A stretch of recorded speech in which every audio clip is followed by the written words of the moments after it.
Assalamualaikum warahmatullahi wabarakatuh.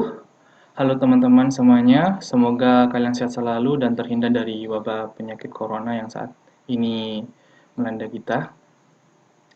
Perkenalkan, nama saya Ilyas Solehadi dari Ofrinci 2017.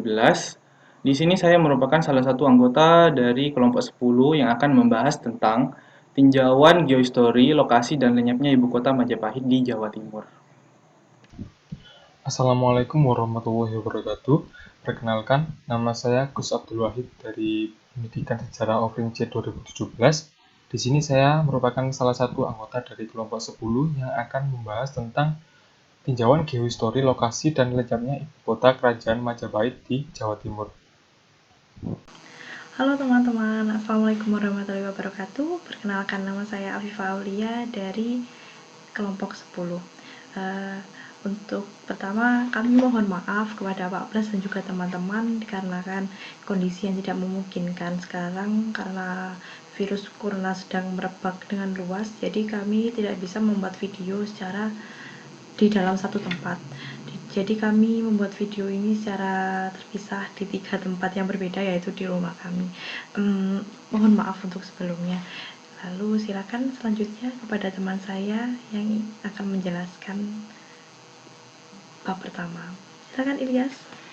Oke, kembali lagi dengan saya. Di sini saya akan membahas bab 1 mengenai latar belakang. Di sini saya ada 4 poin yang akan saya jelaskan. Yang pertama yaitu peranan geohistory.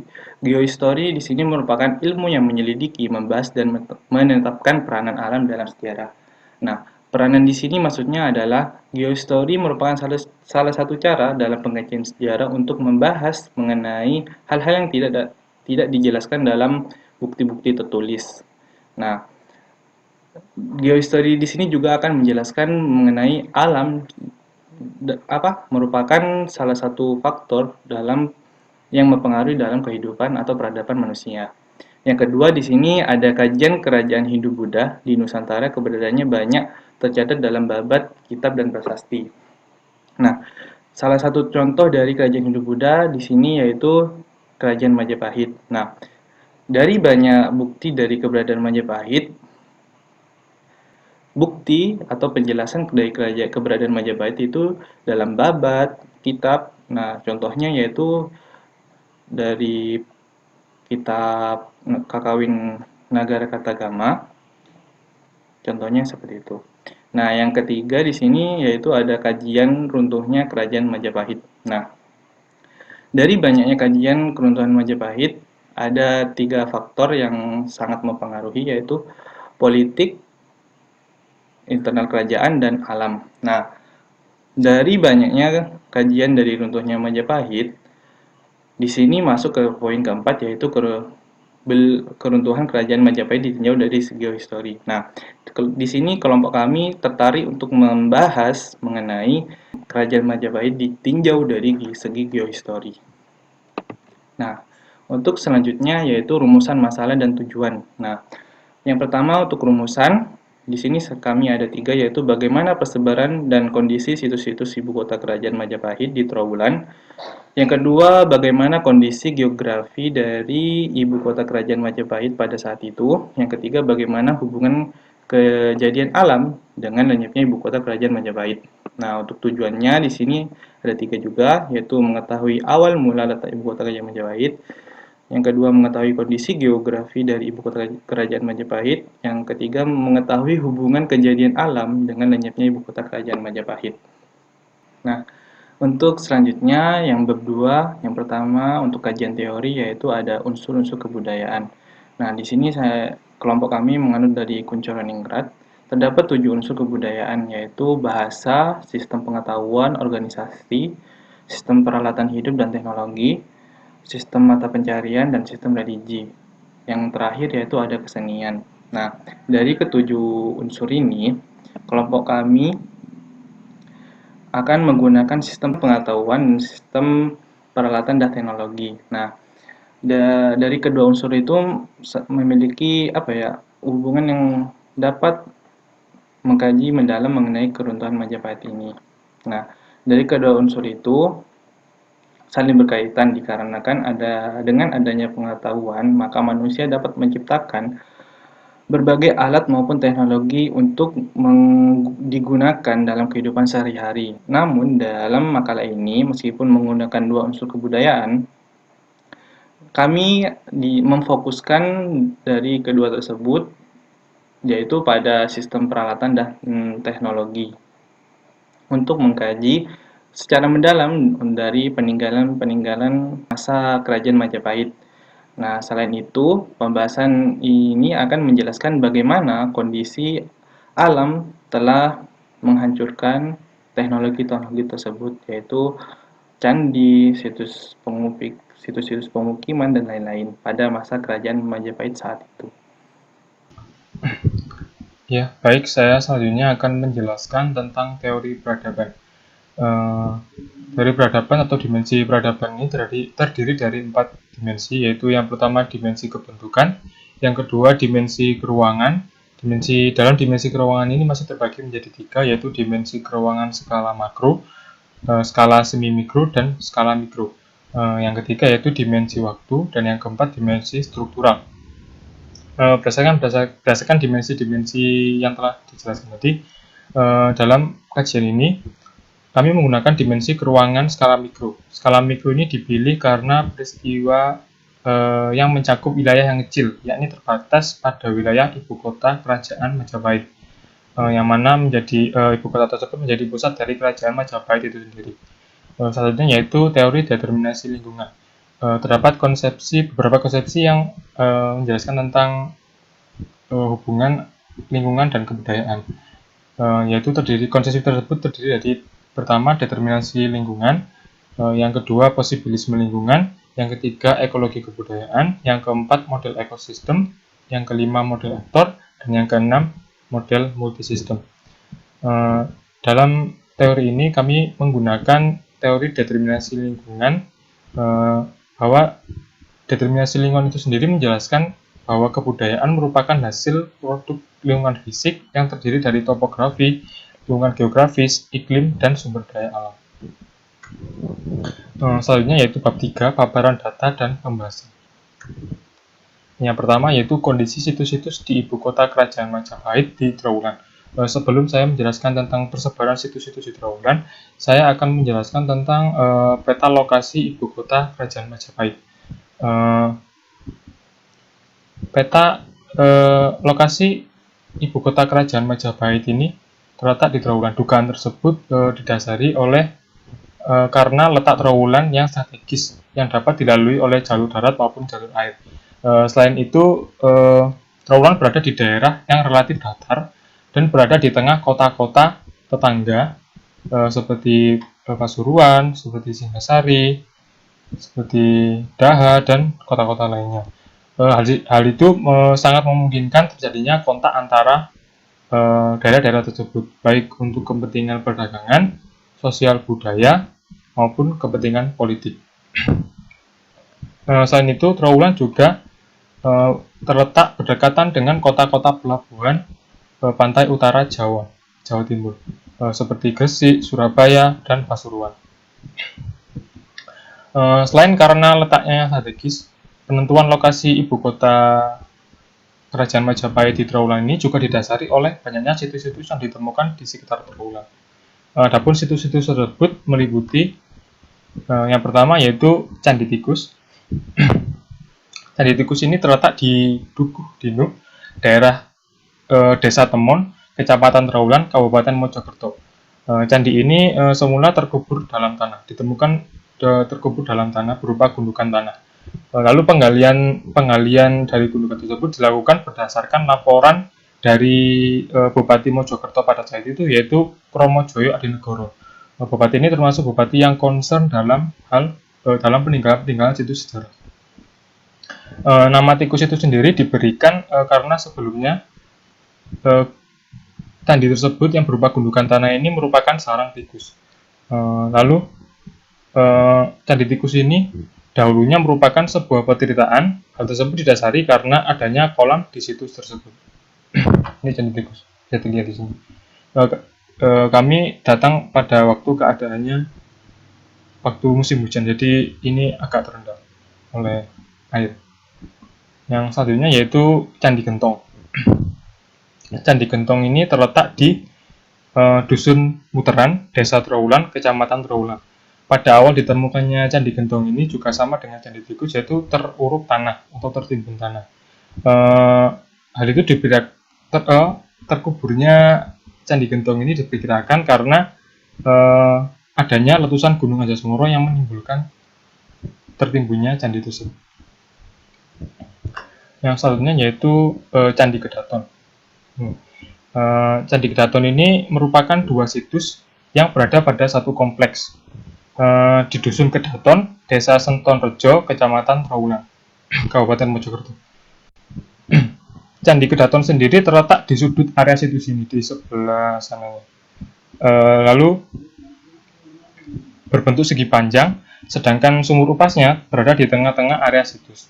Berdasarkan penggalian yang dilakukan BPCB tahun 95 sampai 2001 itu ditemukan banyak batuan-batuan yang terdiri dari batu umpak, batu lumpung, gerabah, arca, dan pecahan-pecahan genting.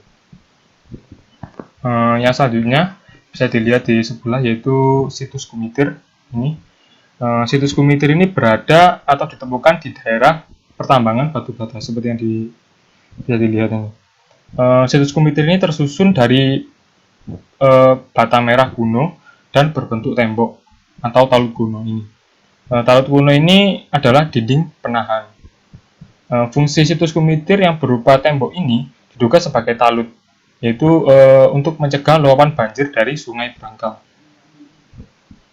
Dugaan tersebut diperkuat dengan banyaknya material pasir, batu, dan kerikil yang menimbun struktur talut ini. Timbunan tersebut diduga berasal dari banjir lahar dingin Gunung Anjas-Moro yang melalui Sungai Brangkal. Yang selanjutnya yaitu situs pemukiman.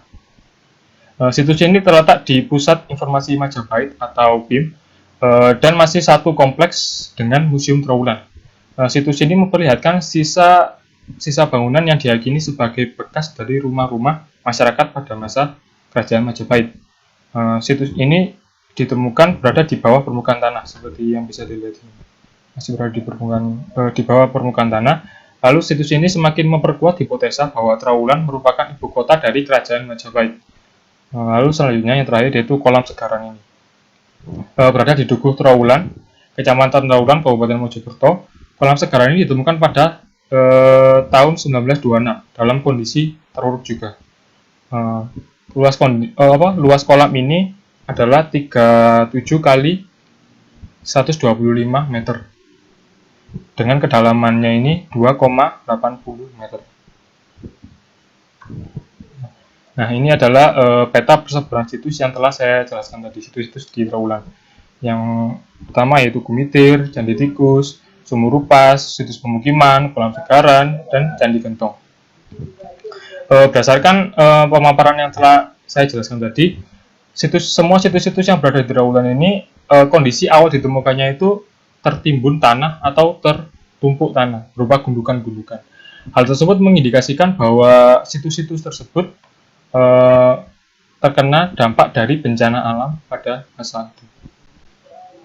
Ya, kembali lagi dengan saya. Di sini saya akan membahas kondisi geografi ibu kota Kerajaan Majapahit di Trowulan. Nah, di sini yang peta ini bertujuan untuk mempermudah bagaimana menjelaskan dari kondisi geografi ibu kota Kerajaan Majapahit.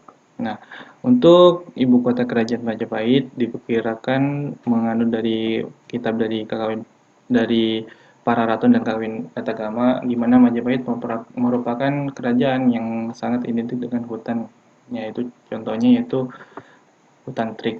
Nah, di sini Kerajaan Majapahit itu memiliki di sekitar Kerajaan Majapahit itu dikelilingi oleh paparan gunung, yaitu ada Gunung Penanggungan, Gunung Arjuno, Gunung Anjas-Moro, Gunung Kamput, dan Gunung Kawi. Nah, selain itu, ibu kota Kerajaan Majapahit itu juga dikelilingi oleh dataran tinggi di daerah sini dan daerah sini juga, di mana di tengah-tengah ini merupakan daerah dataran rendah atau lembah yang menjadi pusat dari aliran-aliran sungai. Nah, adapun ini yang membentang memanjang di sini yaitu merupakan daerah aliran sungai atau das yang di sini mengarah kepada Sungai Berantas, di mana ini juga dijelaskan juga di dalam kitab Kakawin Nagara Kertagama. Dan kondisinya juga telah dijelaskan oleh teman saya yang sebelumnya. Nah, untuk memahami lebih mendalam dari Kerajaan Majapahit, di sini saya akan menjelaskan dalam bentuk 3D. Di sini kelompok kami juga membuat dalam bentuk 3D mengenai peta kondisi geografi dari Kerajaan Majapahit. Nah, di sini dapat dilihat bahwa kondisi Kerajaan Majapahit itu dikelilingi oleh paparan gunung atau daerah dataran tinggi lainnya yang mengelilingi yang mendekati dari sekitaran Kerajaan Majapahit. Nah, ini gunung-gunung yang tadi saya jelaskan bahwa di sini ada Gunung Kawi, Gunung Kelut, dan di sini ada Gunung Anjesmoro yang merupakan salah satu gunung yang aktif. Sebenarnya paparan ini juga merupakan paparan gunung-gunung yang sangat aktif juga. Nah, dapat dilihat juga yang ini daerah-daerah aliran sungai ini merupakan daerah aliran sungai dari Sungai Berantas yang membentang, memanjang, mengelilingi dari ibu kota Kerajaan Majapahit. Nah, ini dibuat memutar untuk memperjelas kondisi geografinya. Nah, seperti ini dari atas. Nah, saya perhatikan, nah ini merupakan daerah-daerah kerajaan, situs-situs, peninggalan-peninggalan situs-situs itu dari Kerajaan Majapahit yang mendukung bahwa ibu kota Kerajaan Majapahit terletak di daerah Trawulan sana. Seperti ini. Saya ulang lagi, nah seperti ini. Ini merupakan persebaran situs-situsnya.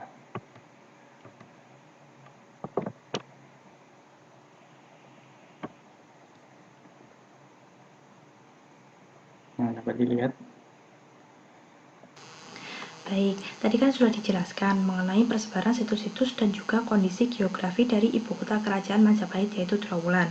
Nah, untuk selanjutnya saya akan menjelaskan mengenai bagaimana hubungan kejadian alam dengan runtuhnya ibu kota kerajaan Majapahit di Trawulan. Nah, kerajaan Majapahit mengalami kehancuran dikarenakan adanya faktor alam. Nah, untuk pada makalah kali ini akan dikaji tentang kemunduran Majapahit dilihat dari segi geohistori, di mana dalam geohistori dijelaskan bagaimana keadaan atau kondisi alam yang mempengaruhi keberadaan peradaban manusia. Nah, daerah ibu kota dari Majapahit ini sendiri terletak di daerah dataran aluvial Jawa Utara atau Lembah Brantas dan subzon Ngawi dari zona Solo yang terdiri atas jajaran gunung api ya. Daerah ini terbentuk oleh endapan kipas aluvial Jatirejo yang berasal dari kompleks Gunung Anjas-Moro. Nah, kipas aluvial sendiri ini merupakan endapan sedimen yang berbentuk kipas dan terbentuk oleh aliran sungai. Nah, morfologi daerah ini bergelombang landai membentuk pegunungan rendah dan lembah-lembah yang datar. Nah, seperti yang sudah dijelaskan tadi bahwa daerah Trawulan dikelilingi oleh jajaran pegunungan yang meliputi Gunung Arjuna Welirang, Anjas-Moro, Penanggungan, dan juga Gunung Kelut. Nah, bentuk lahan tubuh vulkan terletak di sebelah selatan Trawulan, yaitu satuan dari gunung api kompleks Arjuna, Anjas-Moro, Welirang, dan juga Gunung Kelut. Nah, gunung api yang paling berperan dalam proses pembentukan lahan di daerah Trawulan ini adalah Gunung Api Anjas-Moro dan juga Welirang. Nah, batuan penyusun dari bentang lahan ini adalah aliran lava, pirosklastika, dan breksil laharik. Di beberapa tempat batuan tersebut tersingkap dan muncul ke permukaan sehingga jika terjadi banjir, material-material tersebut tererosi dan memberi kontribusi terhadap pembentukan kipas aluvial di daerah Trowulan dan sekitarnya. Nah, ini adalah peta perkiraan aliran lahar dingin dari Gunung Anjas-Moro. Nah, seperti yang sudah saya jelaskan, ini ya Gunung Anjas-Moro. Nah, jadi Gunung Anjas-Moro itu terletak di sebelah selatan dan juga sebelah tenggara dari Trowulan. Nah, ini yang oranye tadi ini, yang oranye ini merupakan kipas aluvial ya, yang seperti yang sudah saya jelaskan tadi, kipas aluvial merupakan endapan sedimen. Nah, lalu adanya kipas aluvial ini arah laharnya itu dari arah selatan menuju ke utara dan akhirnya terjadilah lahar dingin yang menyebabkan pada aliran sungai menjadi terbendung dan dampaknya terhadap ibu kota Majapahit, yaitu ini Trowulan, adalah bangunan yang terletak di hilir akhirnya tertutup oleh pasir yang terbawa aliran lahar dingin tadi. Nah, aliran banjir lahar dingin ini yang dari Gunung Anjas-Moro melewati sungai-sungai yang berada di daerah Trowulan ini ya, ini. Jadi dari aliran banjir lahar dinginnya ini ya melewati sungai-sungai ini kan, melewati Trowulan. Nah, dan aliran ini membawa banyak endapan pasir yang tebal dan bercampur dengan kerikil. Nah, akibatnya banyak dari bangunan-bangunan dari bangunan-bangunan atau situs-situs dari kerajaan Majapahit ini tertutup oleh tanah ataupun pasir. Nah, sebagai contoh Candi Gentong ya. Candi Gentong pada waktu ditemukan itu kondisinya tertutup oleh lumpur dikarenakan kemungkinan terjadinya banjir lahar dingin yang telah terjadi yang dari Gunung Anjas-Moro ini. Nah, selanjutnya selain Candi Gentong ya, terdapat juga situs pemukiman, kolam segaran, Candi Kedaton, Candi Tikus, dan juga Candi Kumitir atau Sumur Upas yang pada penemuannya juga ditemukan kondisinya sama seperti Candi Gentong ini, jadi tertutup oleh lumpur dan juga pasir yang kemungkinannya karena adanya banjir lahar dingin dari Gunung Anjas-Moro ini. Nah, hancurnya kerajaan Majapahit ini dikarenakan ledakan gunung api yang disertai banjir besar. Kemungkinan besar adalah ledakan dari Gunung Welirang atau Anjas-Moro. Nah, sedangkan kemungkinan kedua adalah aliran lahar dari piroklastik yang berasal dari Gunung Welirang.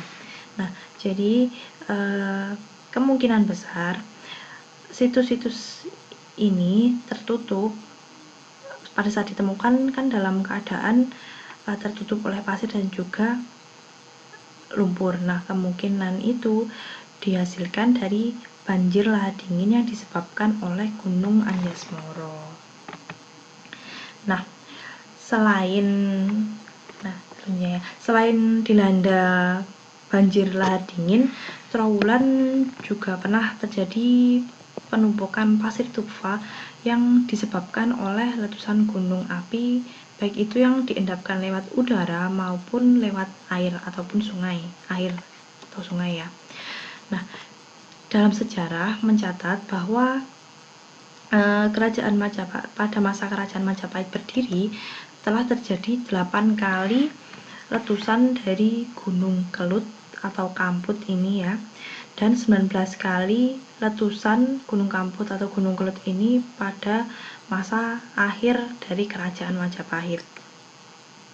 Nah, letusan-letusan dari Gunung Kelut ini selanjutnya ataupun erosinya setelah letusan dapat menjadi penutup atau penimbun bangunan yang rendah seperti situs-situs ini ya Candi Tikus, Candi Gentong, Kolam Segaran, situs pemukiman, Candi Kedaton, situs Kumitir, terus dan juga ini yang ada di sini.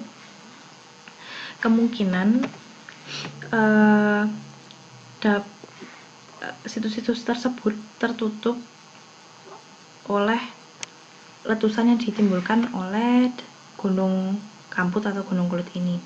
Nah, Gunung Kelut ini juga diberitakan dalam kitab Pararaton yang memuat informasi mengenai peristiwa vulkanik yang besar dan kemungkinan berkenaan dengan Gunung Kelut atau anak buahnya. Nah, jadi ini Gunung Kelut ini kan dalam tubuh Gunung Kelut ini sebagian besar tersusun oleh endapan-endapan jatuhan dan aliran piroklastika. Nah, endapan tersebut merupakan material lepas yang sangat mudah tererosi dan tertransportasi oleh air hujan untuk membentuk endapan lahar di daerah yang lebih rendah. Nah, Trowulan ini sendiri yang merupakan ibu kota dari Kerajaan Majapahit hanya berjarak sekitar 40 km dari Gunung Kelut. Nah, pada letusan yang dihasilkan oleh Gunung Kamput atau Kelut ini menghasilkan endapan-endapan aliran dan jatuhan piroklastika yang tebal dan tersebar sangat luas di sekitar Gunung Kelut. Nah, letusan tersebut diikuti oleh pembentukan aliran endapan lahar, dan endapan lahar tersebut dapat menutup dan menimbun wilayah yang sangat luas sampai mencapai jarak lebih dari 40 km. Nah, jadi Trowulan ini sendiri jaraknya 40 km dari Gunung Kamput atau Kelut. Nah, sedangkan jarak letusan dari Gunung Kamput atau Kelut ini dapat melebihi 40 meter. Jadi, Trowulan ini masih dalam zona yang dapat dijangkau oleh letusan dari Gunung Kamput atau Kelut ini. Nah, letusan dari Gunung Kelut ini membawa aliran lahar yang berasal dari gunung dan mengarah ke Sungai Brantas. Ini mengarah ke Sungai Brantas dan mengakibatkan terjadinya pendangkalan pada sungai. Jadi, letusan Gunung Kamput atau Gunung Kelut ini melewati aliran Sungai Brantas ini, lalu kan Trowulan juga dilewati Sungai Brantas. Jadi, aliran atau endapan-endapan tadi dari Sungai Brantas lewat ke arah Trowulan. Nah, banyaknya letusan dari Gunung Kamput atau Gunung Kelut ini mengakibatkan terjadinya pendangkalan pada sungai. Nah, pendangkalannya sudah terjadi berkali-kali karena meletusnya Gunung Kelut ini membuat Sungai Brantas menjadi tidak bisa digunakan sebagai jalur transportasi lagi. Nah, karena jalur transportasi itu sangat penting bagi suatu wilayah, karena jalur transportasi digunakan sebagai tempat untuk dari sektor ekonomi juga bisa. Nah, terkadang dari Sungai Brantas ini terjadi masalah, maka hal ini berimbas pada kemunduran dari Kerajaan Majapahit, sehingga lambat laun Kerajaan Majapahit ini mengalami kemerosotan dan akhirnya mendukung keruntuhan dari kerajaan tersebut. Nah, hal ini yang menjadi bukti bahwa teori determinasi lingkungan di mana alam dapat mempengaruhi kebudayaan manusia terbukti dengan benar seperti yang terjadi pada Kerajaan Majapahit. Nah, untuk selanjutnya ada kesimpulan. Nah, berangkat dari geomorfologi yang terkait dengan lenyapnya ibu kota Kerajaan Majapahit yaitu Trowulan itu ada dua, yaitu erupsi dari Gunung Anyar-Sumba dan juga erupsi dari Gunung Kamput atau Kelut. Nah, kedua hal ini merupakan salah satu penyebab dari lenyapnya ibu kota Kerajaan Majapahit. Nah, hal tersebut menjadi salah satu penjelas dari teori determinisme lingkungan yang menyatakan bahwa lingkungan mempengaruhi peradaban manusia. Hal ini terbukti dari lenyapnya ibu kota kerajaan Majapahit ditinjau dari segi geohistori yang dipengaruhi oleh faktor lingkungan. Nah, selanjutnya dari Gunung Anjas-Moro ini menyebabkan banjir lahar dingin. Nah, dari banjir lahar dingin ini kemudian mengarah ke ibu kota Majapahit yaitu Trowulan, sehingga menyebabkan rusaknya situs yang di sana, yaitu ada Candi Gentong, terus Candi Tikus, terus ada juga kolam Segaran, situs pemukiman, lalu ada Candi Kedaton, dan juga ada situs Gumitir. Maaf, ini kanal salah tulis. Nah, lalu yang kemudian menjadi penjelas bahwa keruntuhan dari kerajaan Majapahit ini dipengaruhi oleh faktor alam yang terbukti dari banyaknya lumpur-lumpur yang terdapat di situs-situs ini pada saat pertama kali ditemukan. Nah, untuk yang erupsi Gunung Kambut atau Kelut ini, erupsi ini menyebabkan pendangkalan di Kali Brantas atau Sungai Brantas. Nah, Sungai Brantas ini sendiri merupakan jalur transportasi bagi kerajaan Majapahit untuk melakukan perdagangan dan aktivitas kerajaan. Nah, terjadinya pendangkalan pada Sungai Brantas ini menyebabkan dan sangat berpengaruh terhadap kerajaan Majapahit karena jalur transportasi tersebut sudah tidak bisa digunakan lagi secara maksimal. Dari banjir lahar dingin ini dan juga pendangkalan pada Sungai Brantas ini termasuk dalam dimensi keruangan yang mencakup skala mikro. Nah, skala mikro di sini maksudnya adalah mengarah pada daerah Mojokerto dan Trowulan sebagai pusat dari kerajaan Majapahit, dan juga daerah perkiraan dari banjir lahar dingin yang mengenai situs-situs dari Gunung Anjas-Moro dan juga Gunung Kelut ini. Nah, sehingga teori ini mendukung teori bahwa salah satu faktor yang mendukung runtuhnya dari ibu kota kerajaan Majapahit adalah dari faktor geografis. Nah, untuk selanjutnya ini terdapat lampiran dari foto-foto kelompok. Ini berada di Museum Trowulan, lalu ini di Candi Gentong. Ya, terima kasih. Mohon maaf apabila ada salahnya. Wassalamualaikum warahmatullahi wabarakatuh.